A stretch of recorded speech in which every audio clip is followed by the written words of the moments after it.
In this week's video, we are going to discuss the mechanisms of muscle hypertrophy, or essentially how muscle actually grows, and a little bit of stuff kind of that's under the hood, a little bit of what's going on. All right. So, the very first mechanism that we'll talk about, and look at those fancy animations there. I'm proud of myself, to be honest. Just kidding. It was just a template that I'm using, so I really didn't have to do anything. But, anyways, the first mechanism is mechanical tension. And what is mechanical tension? A lot of people will talk about mechanical tension, but they don't really discuss like what it actually is. And mechanical tension is the magnitude and the duration of loading. So how much kind of load you're using, how much weight you're using, plus the duration that load is applied to your muscle. That is mechanical tension. So as you can see by definition, once we start getting into the other mechanisms like metabolic stress, muscle damage, any sort of training that we do to where we're contracting our muscle is probably going to have some degree of magnitude and duration of loading or mechanical tension. So it seems as though this one is the most important, and it's probably largely most important as we can't really train without having some sort of mechanical tension or any effective training. And we have these mechanosensors in our muscle that picks up or that senses this magnitude and duration of loading. So that is mechanical tension. Now, how to implement it? Well, that is essentially doing progressively overloading training over time. So how to implement it? Well, like I just said, really any sort of training is going to have probably some degree of mechanical tension. However, it seems as though doing a certain training volume or a certain amount of sets in a certain rep range might be best for kind of producing a good amount of mechanical tension. So that kind of brings us back to our volume recommendations of, hey, 10 to 20 hard sets per muscle per week and working in that 8 to 15 rep range. That's going to produce quite a bit of mechanical tension here. And then progressively lifting more weights over time, that can help produce more and more kind of magnitude of loading. And by working in that 8 to 15 rep range, we can have a nice kind of duration of loading there because our sets have a sufficient kind of time under that tension or duration of loading. But it's not so light to where we don't have much of a magnitude of loading. So that's kind of a nice little sweet spot there, all right? So mechanical tension, the magnitude and duration of loading, we can implement it by doing a sufficient amount of volume per week to where it's within our MEV and our MRV, minimum effective volume, and the most amount of volume we can recover from. And then also working in a reasonable rep range so we can accumulate quite a bit of mechanical tension each set. And that tends to be 8 to 15 on average, but we can go below it, we can go above it. But on average in there seems to work really well for accruing quite a bit of mechanical tension. Now, more mechanical tension isn't better.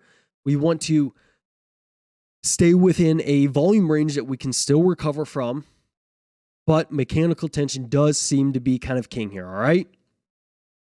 So let's go to number 2. And the second mechanism of hypertrophy is metabolic stress. So essentially, metabolic stress is kind of the pump and burn. It is when you are doing a set and it's starting, you can feel it fatigue, you can start feeling it build up, kind of metabolites, or these are metabolic byproducts of a muscle contraction. So when a muscle contracts, it has to use ATP for energy. And then there's certain byproducts that will accumulate via producing that ATP. And that kind of results in fatigue. This can be like lactate and stuff like that. And that can produce fatigue. And that's kind of that pump feeling we get when we get blood flowing to the area and that sort of thing. And this can potentially be helpful for hypertrophy, as when our muscle increases in size or we have that cell swelling from metabolic style training, it seems as though that can improve kind of cellular signaling for hypertrophy. So that can help this cellular signaling that might lead to more kind of muscle hypertrophy. All right.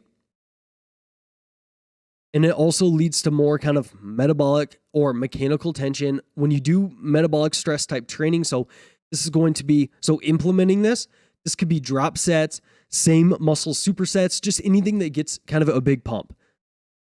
But on the flip side, that also leads to a lot of kind of mechanical tension. All right.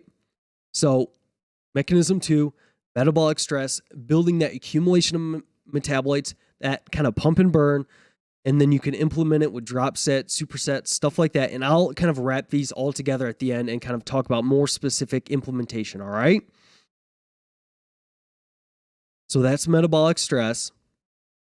And the third and final mechanism here is muscle damage. And this one is pretty kind of self-explanatory. It's literally damaging the muscle.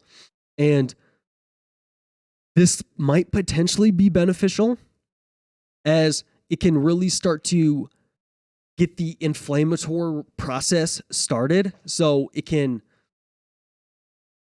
the inflammation is kind of the way our body signals, hey, we need to send some stuff to this area. And I'm totally simplifying this, but we need to, in this area, we need to kind of recover and repair and do that sort of thing. And if we kind of blunt that inflammatory process, this is when we start to notice actually like blunted adaptations, because that inflammatory process is like a signal like, hey, we need to adapt here. So this is where you see things like NSAIDs and ice baths, stuff like that. They blunt inflammation, but that can also blunt adaptation. So if you have a little bit of muscle damage, that can increase kind of inflammation, and to a point that can be good. And it also can have certain effects on satellite cells, which satellite cells are basically, they're sitting outside the muscle cell, and when they're activated, they can donate kind of a nucleus or the muscle nucleus to the muscle, and that can help growth. Sorry, I just hit my mic there. And that can help growth. And there's certain mechanisms to where muscle damage might actually help this activation of satellite cells, which can potentially lead to growth.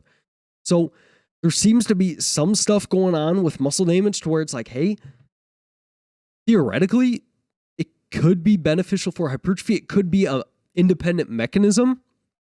But then again, any training that you do that is resulting in high degrees of muscle damage, like eccentric overloading training or stuff like that, is also going to lead to a ton of mechanical tension. So as you see, metabolic stress, muscle damage, styles of training for those two also lead to more mechanical tension.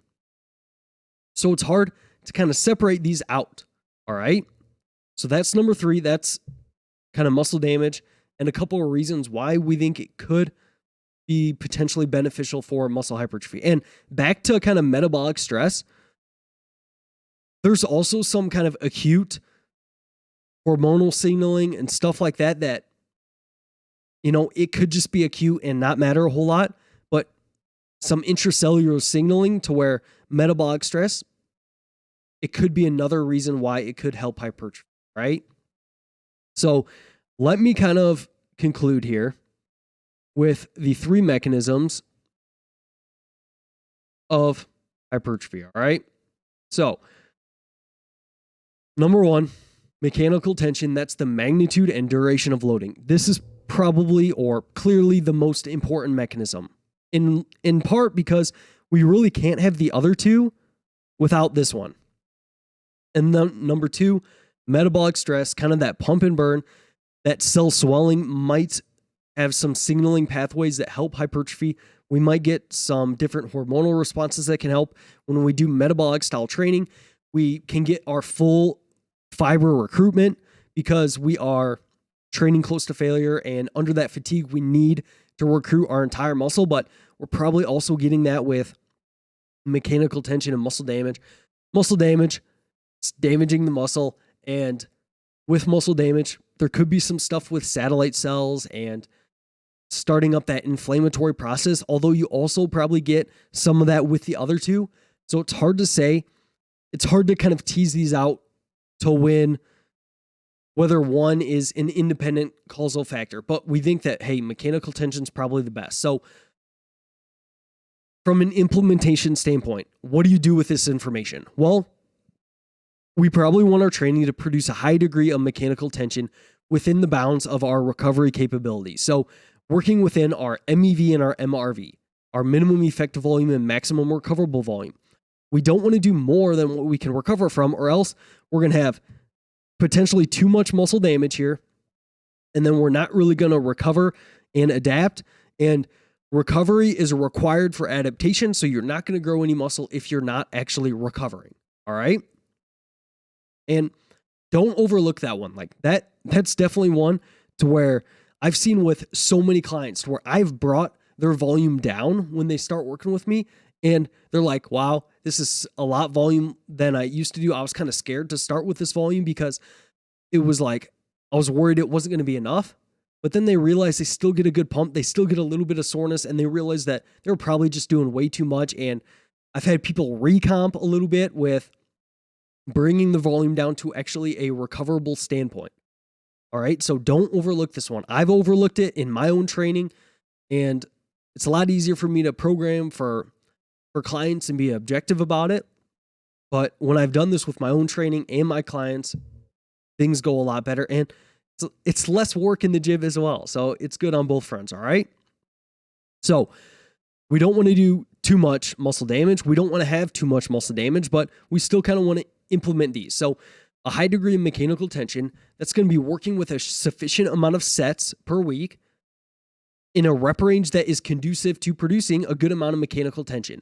So mechanical tension is the magnitude and duration of loading. So what rep range might produce a good magnitude and duration of loading? Well, probably the moderate rep range to where we can still use a good amount of weight, a good amount of magnitude, but we also have enough kind of time under tension to have a good duration of loading. So 8 to 15 rep range on average probably produces a good magnitude and duration of loading to where we get a lot of mechanical tension and effective overload. So to implement kind of mechanical tension, working with a sufficient amount of sets, maybe 10 to 20 per muscle per week on average in a moderate rep range, probably a good idea. Metabolic stress, I like to sprinkle in intensity techniques like drop sets, supersets, mile reps, stuff like that. And I like to kind of sprinkle it in. So one mesocycle might be biceps and back, then it might be chest and tris, and then the next mesocycle, it might be delts and quads. And I like to do that because it seems as though after a while, our body gets really good at adapting to this style of training, this metabolic stress style training. And it really just seems like we're doing junk volume after a little while of this. So by doing it every second or third mesocycle or second or fourth, you kind of prevent yourself from adapting to it too much, and you stay pretty sensitive to it. Plus, by only doing a couple of muscles per meso, you don't run the risk of having a lot of systemic fatigue of trying to do like an entire metabolite style mesocycle for every muscle group. And if you're doing drop sets for every muscle group, to me, that would get pretty just systemically fatiguing. So I like to sprinkle it in a little bit here and there. Now, if you never did metabolic stress style training, do I think that you're going to see far less growth and stuff like that? Probably not, but I think it's enjoyable for most people. It's fun to get a good pump. And if there is something to it, hey, maybe we do. I think that there's little downsides. And as long as you use it kind of intelligently, like I would use this at the end of your training week, at the end of training sessions, so you can still not run into not being recovered and not being able to produce enough mechanical tension throughout your week. So at the ends of training sessions, at the ends of your training weeks, when you have more recovery coming up, that's when I like to implement these. That should be a pretty good approach there. And then for muscle damage, so you're going to get some muscle damage with mechanical tension and metabolic stress. So I really don't think that we need to focus on this a whole lot.